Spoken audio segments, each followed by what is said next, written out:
హల్లెలూయా. రెండు చేతులు పైకెత్తి హృదయమారా పూర్ణ హృదయంతో ప్రభును స్తుతిద్దాం. హల్లెలూయా.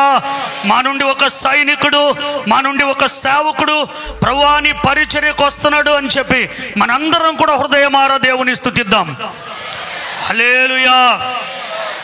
చాలా సంతోషం ప్రియులారా, దేవుని సేవకులు చక్కటి వర్తమానాన్ని మనకు అందించారు. డేవిడ్ రాజ్పాల్ గారిని బట్టి నేను ప్రభును స్తుతిస్తున్నాను. అహరోను దేవుని చేత అభిషేకించబడిన తరువాత, ఆఫ్టర్ అనాయింటింగ్, అతని జీవితంలో అత్యంత ప్రాముఖ్యమైనటువంటి 7 అనుభవాలు దేవుని వాక్యంలో మనకు కనిపిస్తాయి.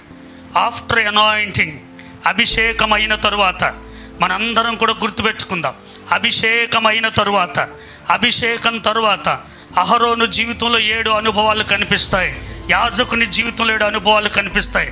అందులో మొదటి అనుభవం, అభిషేకం అయిపోయిన యాజకుడు బయట ఉండడానికి వీల్లేదు, ప్రాంగణములోకి వెళ్ళిపోవాలి. చప్పట్లు కూడా దేవునికి స్తోత్రం చెబుదాం. మరలా ఇక మీరు బయటకు రావడానికి వీలు లేదు. సేవ నుండి బయటకు రావడానికి వీలు లేదు. పరిచర్య నుండి బయటకు రావడానికి వీలు లేదు. మీ ప్రతిష్ట జీవితములో నుండి మీరు వెనుక తిరిగి చూడడానికి వీలు లేదు. కాబట్టి పిల్లరా, అలాంటి స్థితి దేవుని సేవకులకు కావాలి. ఈ రోజున చాలా మంది దేవుని సేవకులు అభిషేకము నుండి, ప్రాంగణము నుండి బయటకు వెళ్ళిపోతున్నటువంటి పరిస్థితులు మనం చూస్తున్నాం. డేవిడ్ రాజ్పాల్ గారు ఏమాత్రము కూడా సేవా ప్రాంగణములో నుండి బయటకు రావడానికి వీలు లేదు. తరువాత అహరోను అనుభవాల్లో రెండవ అనుభవం, ప్రాంగణములోనికి వెళ్ళినటువంటి అహరోను బలిపీఠం దగ్గర ప్రాయశ్చిత్తం చేస్తాడు. మీ జీవితంలో ఇక మీదట ఉన్నటువంటి పని, నశించిపోతున్న ఆత్మల కొరకు ప్రాయశ్చిత్తం చేసే పని, నశించిపోతున్న ఆత్మల విడుదల కొరకు ప్రాయశ్చిత్తం చేసే పని. ఆ పనిలో మీరు ఖచ్చితంగా నిమగ్నమై ఉండాలి. తర్వాత అహరోను అభిషేకించబడిన తర్వాత చేసిన 3వ పని, గంగాళం దగ్గరకు వెళ్తాడు. గంగాళం దగ్గరకు వెళ్ళి తన మీద ఏ మరకలు ఉన్నాయో, తన మీద ఏ రక్తపు మరకలు ఉన్నాయో వాటిని శుద్ధీకరించుకుంటాడు. బైబిల్ దేవుడు మీకు ఇచ్చిన వాక్యపు గంగాళం. మిమ్మల్ని మీరు ప్రతిరోజు వాక్యమందు చూసుకోవాలి. దేవునికి స్తోత్రం కలుగును గాక. హల్లెలూయా. తరువాత అహరోను చేసిన 4వ పని, లోపలికి వెళ్ళి సముఖపు రొట్టెల బల్లను ప్రిపేర్ చేస్తారు. ఆస్ట్రేలియా ప్రజల కొరకు ఆహారాన్ని సిద్ధపరచవలసిన పని దేవుడు మీకు ఇస్తా ఉన్నాడు. ఆస్ట్రేలియాలో వాక్యపు ఆకలి ఉందని దేవుని సేవకులు చెబుతా ఉన్నారు. అక్కడున్నటువంటి ప్రజల కొరకు ఆహారాన్ని సిద్ధపరచవలసిన పని దేవుడు మీకు ఇస్తా ఉన్నాడు. మీ పనిలో మీరు నిమగ్నమై ఉండాలి.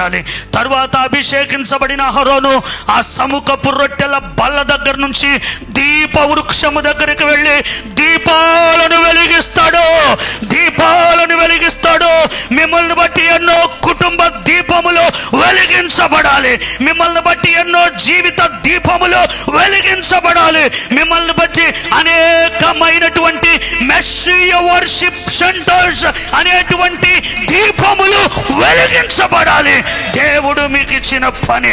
దేవునికి స్తోత్రం కలుగును గాక. హల్లెలూయా.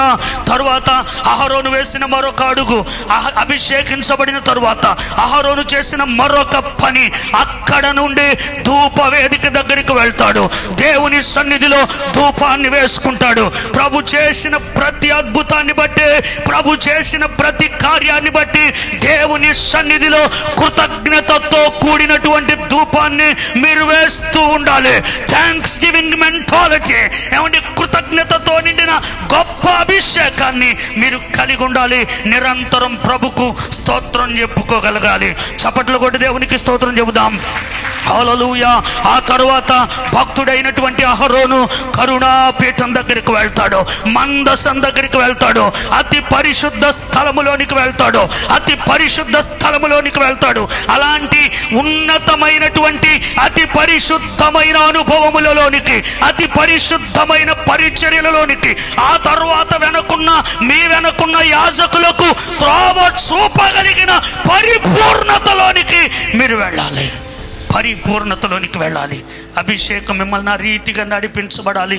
ఈ 7 అనుభవాలు మీ జీవితం అంతా గుర్తుపెట్టుకొని క్రొత్త నిబంధన యాజకత్వములో క్రీస్తు ప్రత్యక్ష గుడారములో ఆస్ట్రేలియాలో మీరు ప్రభు కొరకు రాణించాలి.